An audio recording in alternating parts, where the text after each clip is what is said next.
All right, so this is a suggestion via Patreon. The name of the video is Should Successful Black People Invest in the Hood? All right, let's just... Okay, this is an interesting one. Before they even start speaking, let's go ahead and say this right here. I think if you are from an area and that area kind of made you who you are, then maybe invest in what exactly? Like stores or... things that will give you like a healthy return on investment? Like what exactly do you mean by invest based off the question here? Like buying the entire street that you grew up on, maybe? I don't know, guys. I don't know. Let's just see where this takes us, though. A lot of times people say buy back the block. Buy back the block. You left the hood. Why you left? You come back. We need to rejuvenize our neighborhoods. Yeah. Okay. We need to put businesses in communities. All right. And then some people's like, for what? I'm not doing that. That's what Nipsey Hussle did, and he got killed. Yeah. Or that's Cam Newton trying to. As a matter of fact, let's go ahead and actually. I'm kind of covering up this guy's face. Build in the neighborhood. It's not the first time he's getting been jumped. attacked. Yeah. You can't jump Cam Newton. That's ridiculous. So, at what point do you leave the neighborhood and never come back? Do you stay in the neighborhood? Do you stay with some level of precaution? What's the correct balance for that? I think you got to move with precaution. I will say this too, for everyone who tries to jump somebody or a celebrity, keep your hands to yourself. I don't want this to happen. One of y'all are going to get killed though. Right. Try with Zach Randolph, shout out Big GD, or a few others. Big GD. Okay. Like, keep your motherfucking hands to yourself. Here's the thing. I think that once you start making, any type of like waves going towards like the successful side of things, I think you should absolutely get away from toxic individuals. And unfortunately, if they're referring to some type of hood, guys, we're referring to unfortunately a lot of toxic people that are extremely comfortable with the lifestyle that they are currently living, specifically the ones who glorify it, at least, right? And if you are in an area where that area is glorified as being some terrible neighborhood, right? I mean, I think you should get out of there immediately. As soon as you start making money, move to the other side of the country or the middle of nowhere. Go buy some land and build out in the middle of nowhere. Literally, go do that. Get away from the people that have the ability to kind of tear you down, bring you back down. He mentioned Nipsey Hussle. I have no idea how someone with that man's status, money, and overall fame would want to stay in an area that basically strongly disliked him. Like, regardless of how many people went to his store, shook his hand, he was still deleted in the area he was basically raised in. And this is not the first example of someone getting big in a hood, right? And then having their life taken from them. So I would say get success and then leave this area. You have absolutely no responsibility to the town you're from, bro. All right, that's not reality. And I've also never heard any other community in the United States of America talk about this. This is not something that's normal, right? But coming from the Black American community, this is always kind of the talking point. Like, you have to give back to the street. The street, guys. Come on, not a single community in the United States of America outside of the Black American community talk about any of this nonsense. All right, but all right, let's get it. Me included. Don't even try. All my friends, leave me alone. But I think, like, of course, this wouldn't happen to Tom Brady, Peyton Manning, Archie Manning. Like, I don't know why this keeps happening, but I think like Cam needs to whoop one of them real tough because this happened a couple times. With Cam? Yeah, well, high school kids disrespecting them and talking crazy. Like, parents, I know this era is different. And a lot of this is happening because you're allowing your teenagers to talk back to you. The outside world not going to play with your kid the same way. Because where I'm from, the 14, 15, 16-year-olds are killers anyway. Once they get past puberty, already think you got this shit on you anyway.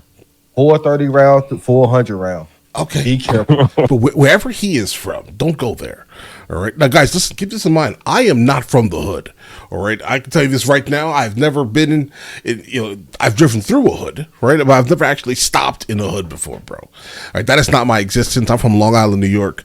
And I'm talking about way to the end of the island, guys. Right. So you can if you know the area, you will know instantly that there is not a single hood there to give back to. For me personally, so take my very specific outlook on life, right, with a grain of salt. Specifically, if you're asking if you should give back to my neighborhood, no, right? So I don't really know, right? To be honest, I'm just giving you my opinion here. These is real life but, games. but what would all right, so outside of that though, do you advise people going back to the neighborhood? Yeah, you got to get back. I don't think you can never give up on where you're from. Not if you're real. And a lot of times that pressure not be if coming you're from real. where you're from, because y'all really don't be giving back. Y'all do this shit for the photo op. If you really giving, you will have some protection, but you got to move cautious. You can't be out there all day. Like, I'm not going back to EC and Gary all day and posting up. You say Gary, like Gary, Indiana? That's where you're from? Oh no! All day. I look like food to them. Yeah, but I'm going to give back. But I also think that all right. So I give back to who though? I think it's a complicated. I think it's a complicated conversation. Okay, because Black people have a deep love affair with the ghetto. It's a very strange dynamic that we have that I don't think anybody else ever has. I've never seen any. I think the overwhelming majority, I would say, probably does. Hopefully not so much any longer, but I know growing up, people like Malibu's Most Wanted, like everyone wanted to kind of be, that type of way, gangster, right? In the early 2000s at least, right? There's a weird love affair. I'd say I'll give you that, sir. I'll give you that, absolutely. Anybody from Japan, like, the Yakuza not playing. Hold on now. No, but I'm saying Hype Williams used to make the projects look like Las Vegas. Yeah. Right? Hype Williams. And Boys in the Hood and all of these different things. It was like the glorification of bad neighborhoods is something that has deeply been embedded in our culture. I'll give you that. And we love it. Like, was that Hype Williams or was that us being limited to certain areas and that's the only stories we could tell at that time? Well, the thing about it is that, like I said, I feel like even when you make it out, there's still the admiration, the love, the respect for the worst neighborhood as opposed to the better neighborhood. Yeah. Right. And even when you travel, people say travel like, yo, I want to go to Jamaica. I want to touch the hood. We've been to the hood in Jamaica and we were with our friends, but I'm not traveling somewhere and that's the first thing I'm looking for is to go to the worst place in that area. Y'all be going to Chicago and go to O Block, y'all crazy. Yeah, like it's not a tourist destination. Like you said, like why would you go to Chicago and just go to O Block? Because I want to see what it looks like for myself. Bro, it sounds like an issue with the culture, right? I mean, if you're sitting here glorifying the worst parts of the culture, it sounds like an issue with that may unfortunately be ingrained in the actual culture itself. Guys, you cannot consistently glorify the worst parts of humanity. It doesn't make any sense. Well, there's what good is going to come from that? Nothing. So I say that to say, I think psychologically, the first thing that we have to do is kind of move past a mindset that fully keeps us in that world, infatuated and fascinated with that. Yeah. And I also think that nobody has to do anything. Right. So there's also a level of entitlement, I think, right? Because like somebody said, like I've never heard a white person say what they've done for the neighborhood. There's some who have though. No, I mean, really. So like Mark Zuckerberg, I never heard. It's not a common. I don't think it's a common thing at all. Like I've never heard that before, so it's valid. I'm saying what he did for his neighborhood. He don't have to. He get back to his high school. Yeah, that's true. Yeah, alumni. But that's what I'm saying. That's the thing that's going to actually help, right? Yeah. Like when you go and give back to something, they'll give $100 million to Harvard. Yeah. They'll give a $10 million check to the high school. They'll give a $5 million donation to a synagogue. Yeah. These are things that people want Black people to be the savior for people just in general. Like, what are you doing for the hood? Well, what am I supposed to do? Give out turkeys? I mean, that's not sustainable. Yeah. We can do that, and we do that. But I mean, that's a one-off situation. Is that gonna fully make a difference in somebody's life after Thanksgiving is over? I think No, what it we're doing with won't. the show, Market It Mondays, won't. we try to be well. Well, It was a form of giving. Well, back that's what I'm today. saying. It's like I just think that we have too much pressure put on us. That's what I'm saying. Like as far as a black millionaire, like you just got the money. You don't even have enough to really impact change. People before you even get a chance to have a generational wealth, Yeah. it's taken from you from expectations of other people. Can I? Ooh, that's heavy. Right. Like, think about it. Like, if you're just finding success, you just made your first $100,000 for the first time in a year, right? Then you made your first $500,000. At what point do you need to actually go back to the area where you were raised in and say, you know what, I want to build a school, right? I want to, maybe I can, I don't know, pay for all the kids or make like a scholarship and get 12 kids and pay for them to go to private school for a year, 2 years, etc. Right? At what point should you go back and do that? Like, you just got to the point where you are reaching some actual success. How can you mentally then say, you know what, I need to do this? I don't know, bro. Like, you're just getting into money. You should be able to enjoy a little bit of it for a little while. I'd say, at least, right? And $500,000 is probably not enough money in 2024. Well, it is, right? It is. It's a lot of money, bro. But it's probably not enough money for you to be like, you know what? I'm going to go ahead and sponsor 12 kids, right? I give the obvious pushback that I know we're going to get. What? We just had a fur party. We can't say that shit. A fur party that we can't get back to the hood. No. I mean, what I'm saying is that you worked for it. You deserve to have your fur party or whatever it is, bro. That's for you. nobody's obligated to. Oh yeah. Well, no, I don't think that's true. Nobody's obligated. I think if you, Nobody's depending on where you're obligated from, to. I think you should give back. No, it's the difference between should and obligated. Okay. Right? Nobody's obligated to do anything.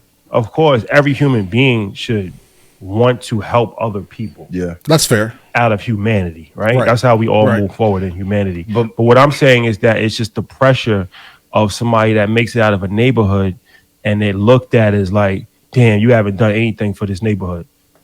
Like, well, why don't you hold your politicians accountable? They don't, like, they have more power than the celebrity. All right, guy in the blue shirt is dropping some gems here, guys.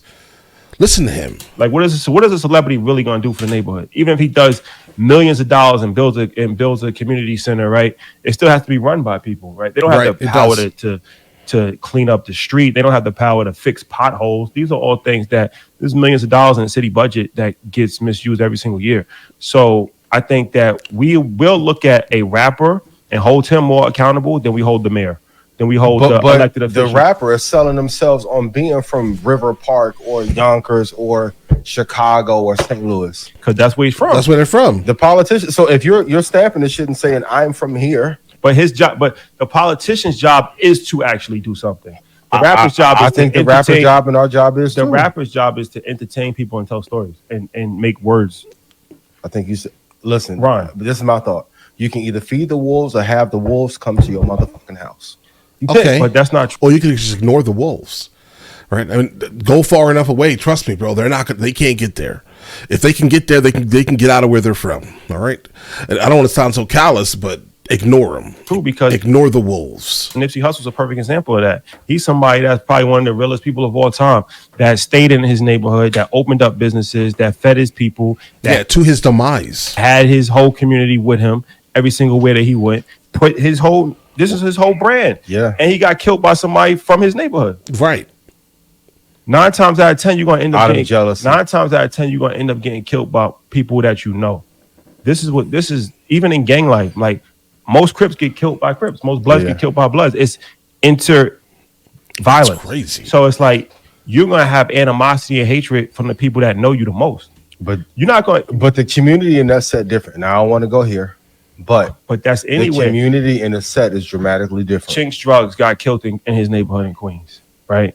Nipsey got killed in his neighborhood. Yeah. So many rappers get killed in their neighborhood. So, all right, it's keeping it real going wrong. It's like, okay, now you want to stay around an environment that you got away from. Oh yeah, I'm not hanging out. But how is it beneficial? No, I'm not. You can get back without hanging out all day. What Jay-Z say? I'll be in the projects all day talking about how I'm be in the hallways all day. Yeah, well, that's what I'm saying. I'm not kicking it all day. So that's so that goes back to a mindset of, I think that, is building in a neighborhood productive? My answer to this is yes. Okay. With a purpose, right? Yeah. Like if you want to do something and build, but as far as just staying around and just kicking physically being there, not all the time. No. Like, what's the purpose? Yeah. What's the purpose? Yeah. Like, I feel like there's nothing that's going to happen that's going to be beneficial for you. Yeah. So why would you work your whole life to get out of a situation and go back into it? It's like breaking into jail. Yeah, I don't think you should stay there. This guy in the blue is giving a lot of life lessons here, guys. Yeah, but I think the people that are there that are just like you need to find a way to help. Okay. When you say find a way to help, what do you mean? Find a way to help them get out. That's why. But you can't help. How? Like for Earn Your Leisure, right? We employ everybody that we employ is from our neighborhood. You know that. We got like 20 people that we employ from our neighborhood, friends, families. We're helping them, but ultimately they're helping themselves. There's probably 50, and that's how you have to do it, right? You have to give them all the tools that are required for them to help themselves. I've tried to help a lot of people, bro. I've helped a lot of YouTube channels. I've tried to help a lot of people. I'm telling you, this is how you do this. If you don't do this, then you're not going to reach, honestly, any type of success if you don't have any type of dedication to what you're actually doing, right? Like, how do you tell someone this is all you have to do? That's it. It's no more, no less than this. Right? And then you watch them squander it. Like how many times do you have to do that before you then tell yourself, I can't do this anymore? The other people that would like to be employed by us, but it's not a value add, right? So it's not a charity organization. Right. It's not my job to provide for another grown man. You don't have to directly give your money, but you can give opportunity, or if it's a project, okay, we're going to do this one pop-up. If you run that well, then there can be room or information, or here's how I built this. I think there's other ways you can give. Like I try and give a combination of money, which I'm doing a lot less of, but now information. Here's how to build your brand. Here's how to start your business. Okay. Here's how I scaled. Here's the mistakes that I've made. Like, I think you can do that, but I think to not do it, and it's frustrating because, like, to be very honest, most of the people I've fallen out with were people that I helped tremendously. Yeah, absolutely. I always think of when I was coming up, like, damn, I wish I had somebody give me this insight, this game, this one opportunity when I was coming up. So that's why I continue to do it. Yeah, I mean, the thing about it, that's also why I don't ever really stop. I get frustrated sometimes when I help a lot of people, right? So I get frustrated sometimes when they just do the exact opposite. Maybe they're just not in the mental space or place to actually implement some of the things that I'm trying to assist them with. I refuse to invest financially into other people's projects. Not anymore. At first I was doing that. Now I'm just like, listen, either I'm giving you all of the things that are needed specifically to grow, build, and be successful, right? To get out of your whatever current situation you're in financially, we can get you out of that right now, right? I can give you all the tools, but no one, it seems like, bro, 90% just do not have the actual work ethic to actually, maintain that, right? I said, like, Rashad doesn't want to go back. Well, I really have no choice because I never left. Okay. So talk to him. I never really left. So I was like, you're not in Virginia. Yeah, I never left. I literally never left. Still live in the same neighborhood that I grew up in. So it's not. I'm not really speaking from my situation because our situation is different. Like we never left. Literally, I never left. My son is still on the same basketball team that I was on when I was 10 years old. Like same coach that coached me, coached him. Everybody knows each other. It's the same. It's a family situation. Why would you do this though? I'm also not just hanging out aimlessly. Yeah. Okay. I'm not just shooting the breeze like I used to. I used to just shoot the breeze in the parking lot till 5 o'clock in the morning. I'm not doing that anymore because what's the purpose? We're not making no money doing that. Like, you know what I mean? So I'm gonna stay around, but I am not obligated to stay around.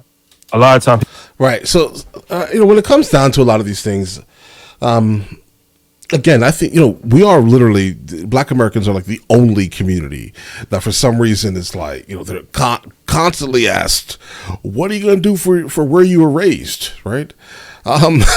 Bro, nothing. I'm going to do nothing for where I was raised. Not a single thing, right? Because, listen, there's nothing there for me.